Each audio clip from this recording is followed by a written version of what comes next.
Thank you, Andreas. It's great to be here. And as you were talking earlier about that little wooden postcard, I was thinking how cool that is. And I was thinking about how I'm probably the only member of Congress that has a piece of fluff pulp, an 8.5 by 11 piece of fluff pulp that I'm framing and hanging on my wall so that I can tell everybody that comes in my office all the many uses of that, from baby diapers to bed sheets to baby wipes, and literally tens of uses or hundreds of uses that can be made just from fluff pulp. And then we got all the other products that can be made as well.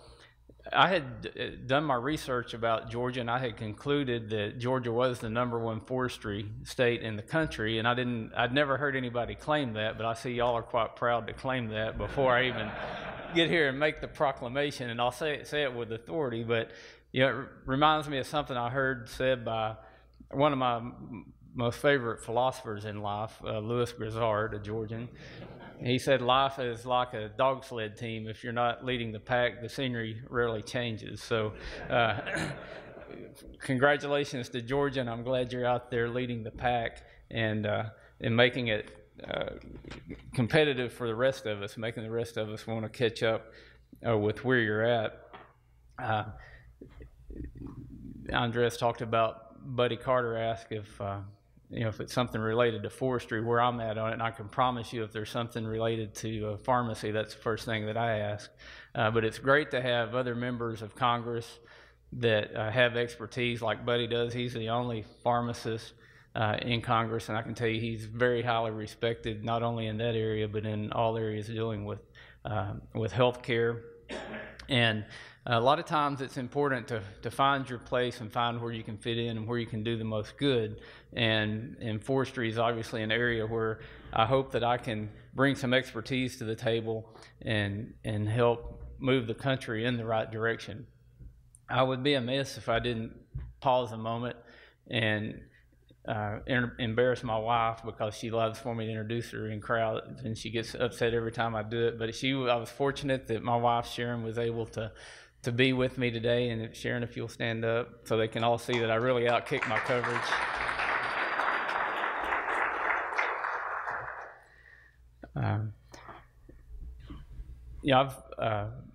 I'm known as the only forester in Congress. I've actually got an undergraduate degree in engineering, and my career before I got into Congress was really probably dealing more with engineering in the forest products sector than it was with forestry, although I did a lot of work in both areas. But I've worked all over Georgia in the past, and I've always admired the strong forestry community here in the state and the things that you all do. Some people think of peanuts when they think of Georgia, but anybody that knows anything about forestry knows that you really are hitting it out of the park on what you're doing here in the state of Georgia. So when I come speak to a group like this, I want to be able to speak authoritatively and understand the subject matter. And I'm reminded of a line from a poem by Robert Frost, where he said, "Men of the woods and lumberjacks, they judged me by their appropriate tool. Except as a fellow handled an axe, they had no way of knowing a fool." So I'm kind of getting a chance to swing the axe before you today, and I hope you think I've got a little bit of mastery in that subject before I leave. And I love talking about trees. They make me happy, and if there's anything that we need in our country today is more happiness. If there's anything we need in Congress is some more joy and something to be excited about, and something that we can talk about that has a good feeling to it. You've seen the recent unbelievable things that are happening in this country. A group of guys out practicing baseball for a charity, and somebody comes in and starts shooting at them. There were two combat war veterans in that group that had seen live combat in Iraq and Afghanistan, and here they were serving their country as members of Congress, practicing for a charity baseball game, and came under more fire than they did, and to hear them talk about how helpless they felt to be out there in a situation like that.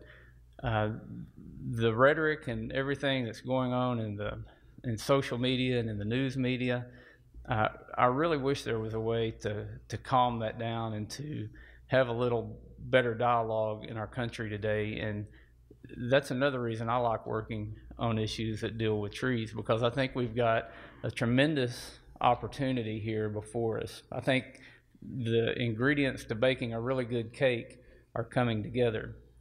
I played football at the University of Arkansas when I was an undergraduate there, and our coach always said that there was no such thing as luck.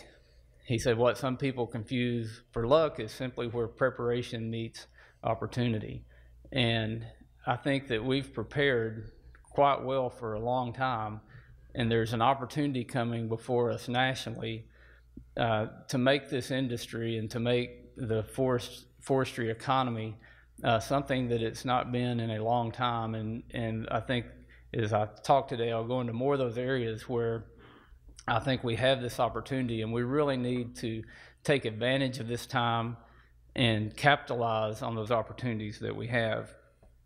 When I talk about Georgia being number one and setting an example, y'all have got a $29 billion forest economy here. And then if you look at the environmental benefits of it, some estimate that's $38 billion more dollars of impact that the forests have in Georgia.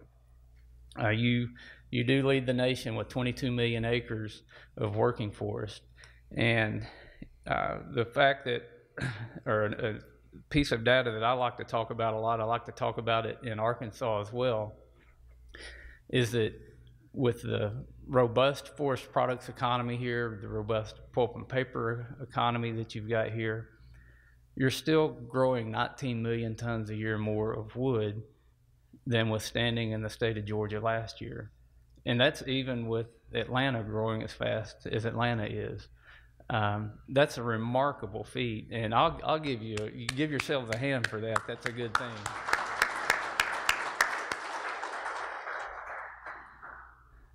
Now you've got 92% private ownership of your land here in Georgia, which I think that's key to the success that you've had here.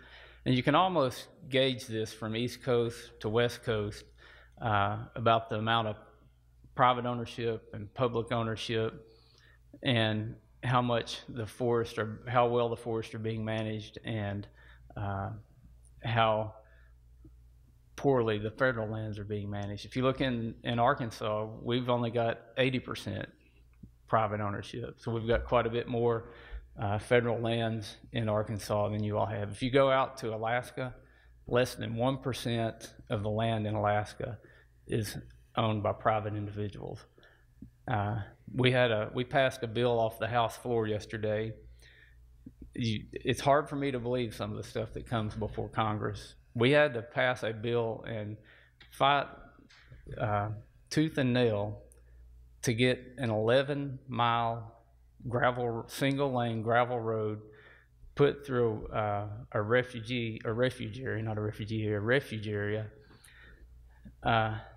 that would connect one town to another town, where there have been 19 people die in that one town because they couldn't be evacuated during medical emergencies. The state of Alaska is trading 43,000 acres of land for 211 acres of land to build this one-lane gravel road, and people are opposing that.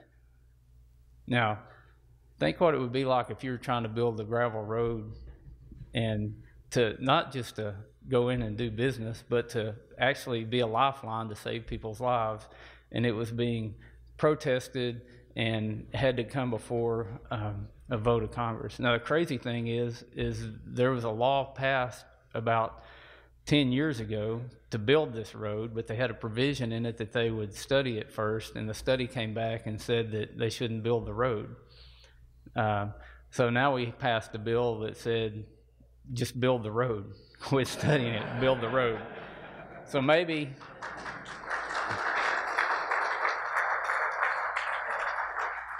maybe in another 10 years, after 2 acts of Congress, we might get a single-lane gravel road in to help this community. So that's what we deal with on federal lands, and I think that highlights a lot of that. But when we look at the management that's happening here in Georgia, the management that's happening in Arkansas and other southern states where we truly have working forests that are healthy and resilient, we've got a great story to tell. We've had some committee hearings lately where we've had folks from California come in and testify that the amount of standing timber in California is decreasing every year.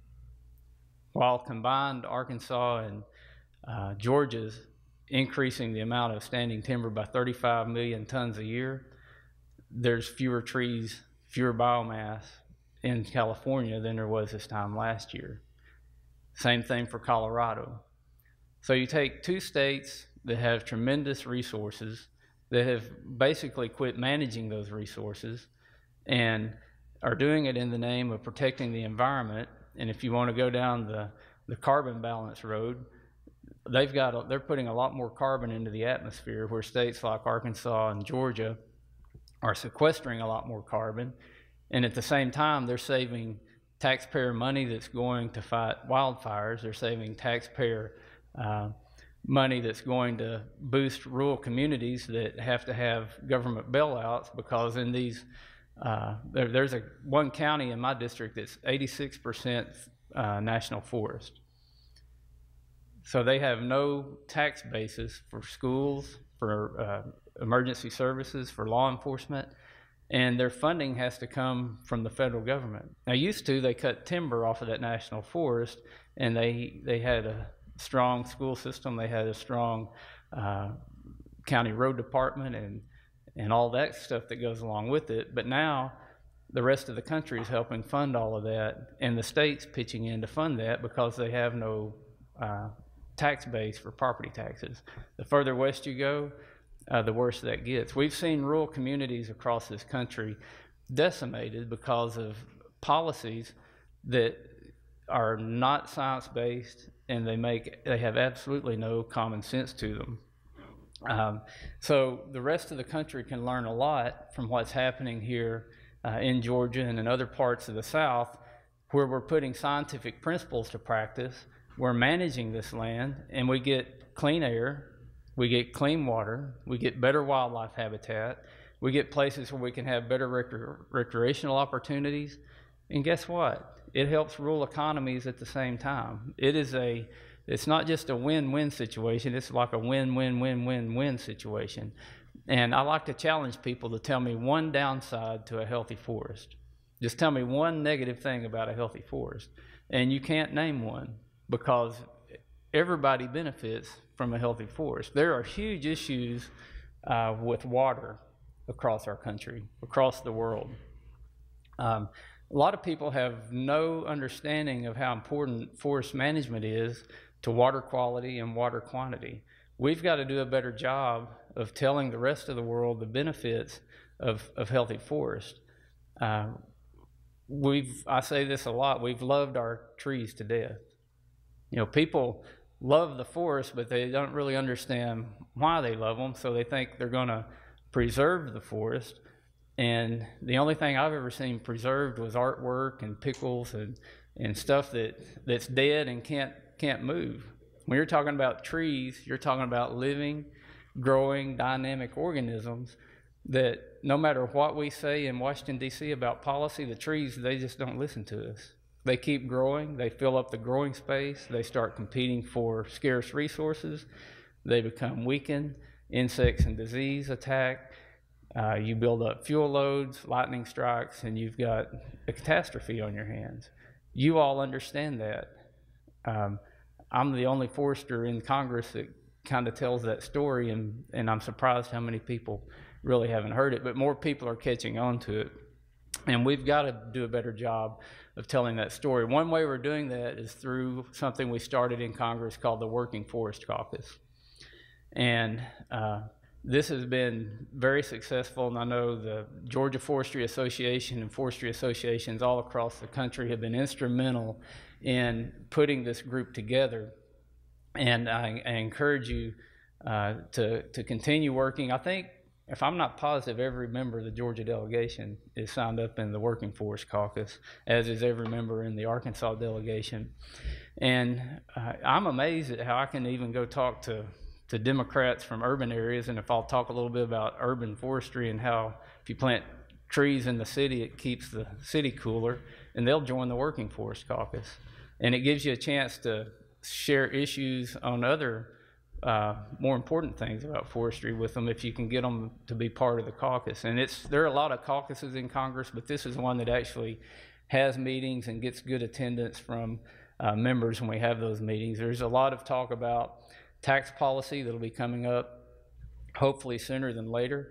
And through the Working Forest Caucus, we've been able to bring in experts and talk to the chairman of the Ways and Means Committee, to talk to the speaker, and to really help educate people on the difference between the economic models and the economic windows that you look at on forestry versus everything else. And I tell my friends in Congress, there's nothing else like forestry. You can't say it's like this because it's in a league all of its own.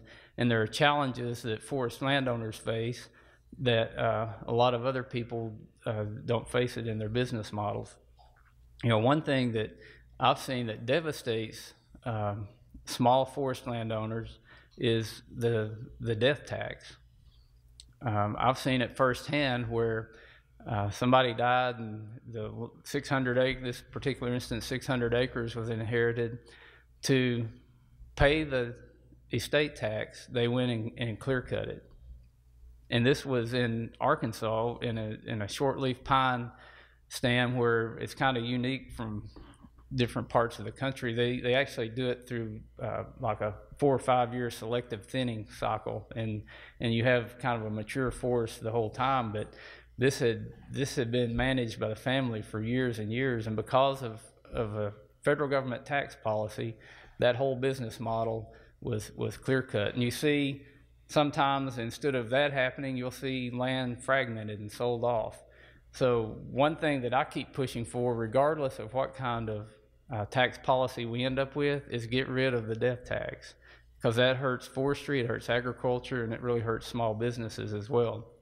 And so far, every plan that's come out, there's a lot of controversy in plans, but everybody, at least on the Republican side, seems bought into the idea that we need to get rid of the death tax. There's more work that we'll continue to do with the Working Forest Caucus, and we've now got a Senate version of the Working Forest Caucus. So I'm so thankful that so many people across the country have joined together to help highlight the importance of forestry in our country. A lot of people don't understand or have never heard that forestry and the economy associated with it is larger than the automotive and chemical industries combined. That actually surprised me when I heard that.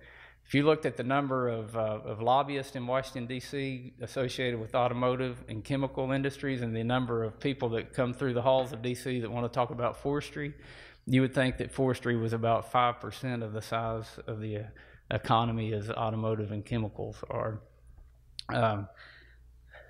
One of the things that I'm continuing to work on is a bill called the Resilient Federal Forest Act. We got it passed through the House in both 2015 and 2016. We passed it out of committee in 2017. And I really think we've got an opportunity to get this across the finish line this year.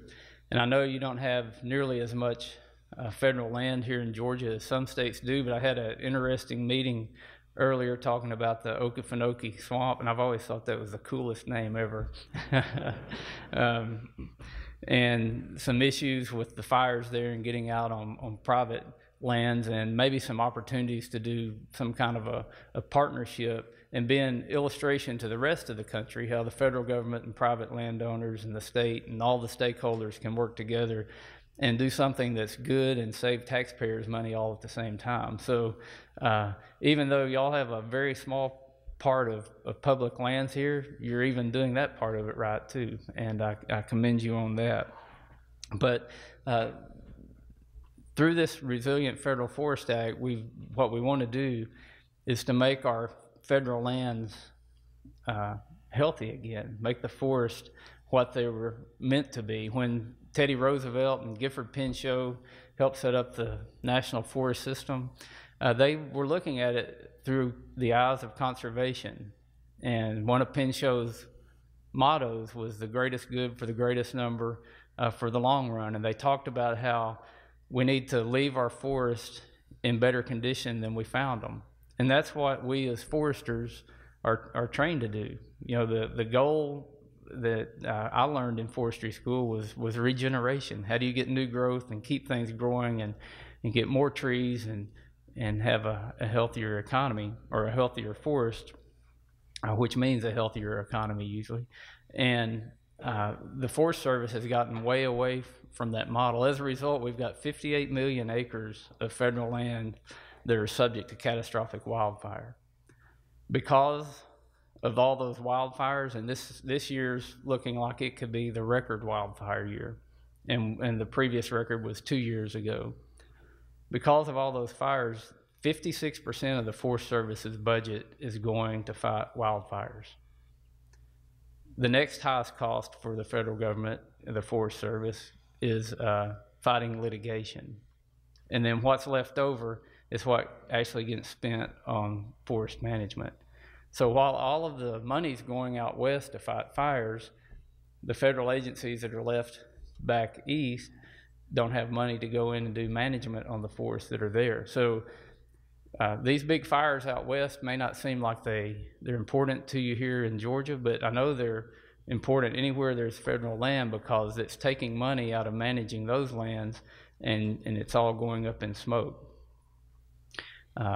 We hope to be able to correct that with this bill. It took time for these forests to get in the conditions they are, and if you chart it, the frequency and intensity of wildfires, it pretty much goes right along with when we quit managing the federal forest. A lot of the environmentalists will tell you that it's climate change. That's what's causing the forest to burn. So I did a little bit of research on that, and you know, if the temperatures are increasing, they're increasing not just out west, they're increasing everywhere. But I talked with my state forester back in Arkansas, and I had him chart out the intensity and frequency of forest fires over the last 20 years. Guess what? They're going down. Even though there may be some temperature increases, the number of fires and the intensity of those fires are going down. I think we win on the science on this, and I think the serious environmental groups are starting to understand that we need to do some kind of management on these forests if we want to keep them healthy and safe. I'm probably running over here. There's so much good stuff to talk about, but there's one other thing I wanted to share with you before I close today, and this is affecting forestry, and it's affecting all parts of our country, and it's something of deep concern to me. And if one way that I've seen that it's affecting forestry, at least in my home state, is that I've had loggers and foresters come to me and say, we don't have enough loggers to cut to harvest our timber anymore, and we don't have young people going into the field. And if we're talking about adding new facilities there, and there's a real concern that if we do, there's not going to be enough people to get the timber out of the woods. We also have I've had numerous mill owners tell me, and not just mill owners, but manufacturers and business owners across my district, when I ask them how business is, they'll say, it's great. I said, actually, I wish I could add another shift. They'll say, I would like to add on to my facility. I'd like to increase production, but I can't find any labor. So I'll say, so you need more technically trained folks, more welders and electricians and mechanics, and they kind of laugh and say, yeah, that's fairy tale land. So just give me somebody that can come in, pass a drug test, will show up to work on time, and won't work for a few months and quit. So we can train them, but if you can get me welders and electricians and mechanics, I said that would be fantastic. So I got to looking into some of this data, and I found out that in Arkansas we've got record low unemployment right now, 3.2%. But guess what? There are fewer people working in Arkansas today than there were 10 years ago. So I did a little checking on Georgia. Y'all have got lower unemployment than you had 7 years ago. Your population grew 700,000 people in the past 10 years, but your workforce only increased 80,000 people. Your unemployment 10 years ago was 6.2%. Right now it's 5.4%.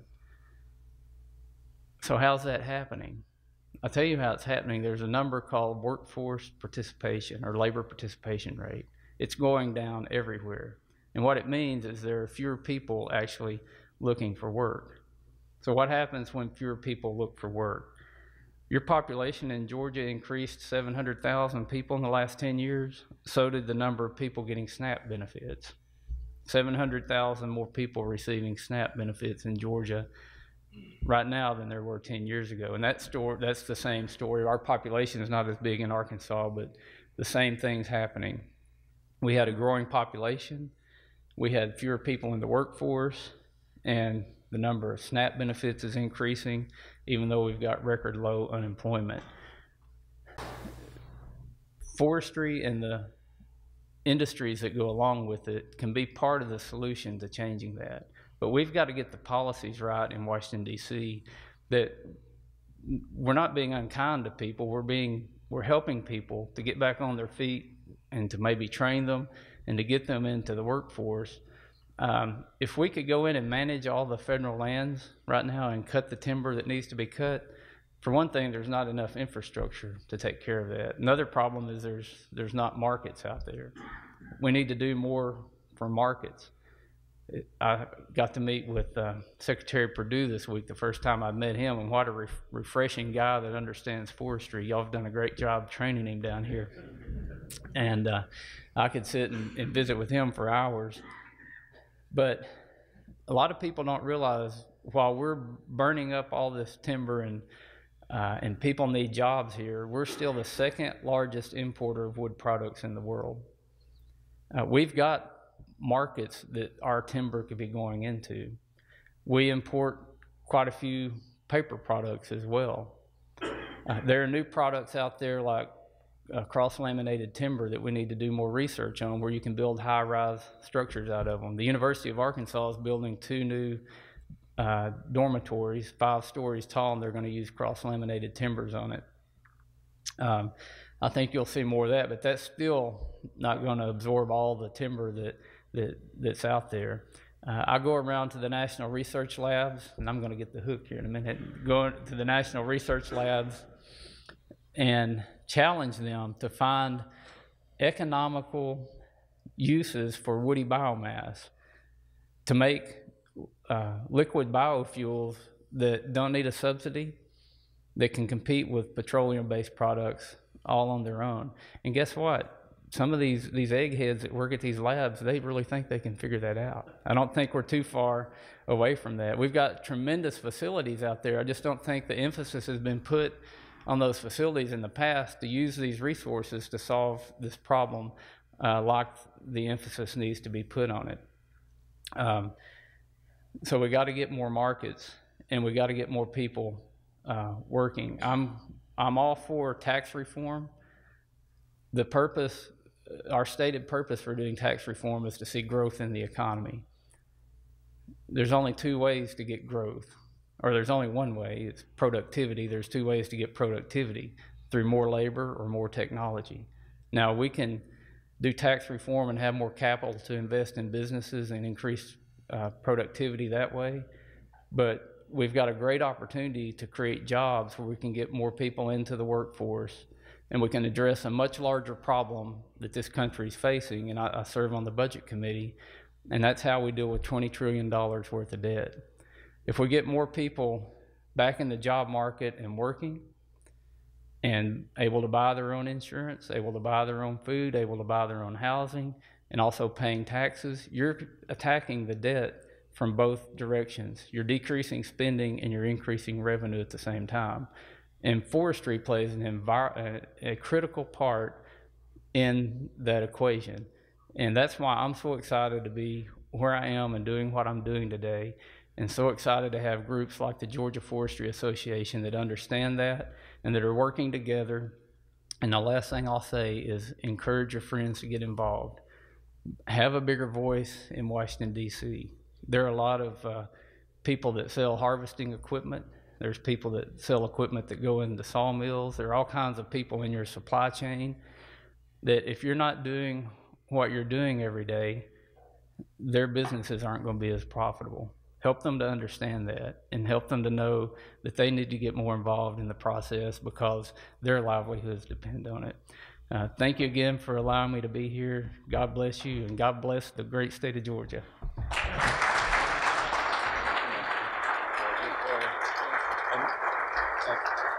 As you heard this before, that's the most important part. Thank you. This is what it means to have a champion for us in Congress. That's not something that we can take lightly. We've only got one. Let's take care of them. Let's keep them there. So those of you who are inclined to do so, you can show your support across the hall here in just a few minutes. With that, I'll turn it over to our chairman to close us out. I think my last duty is a motion to adjourn the meeting.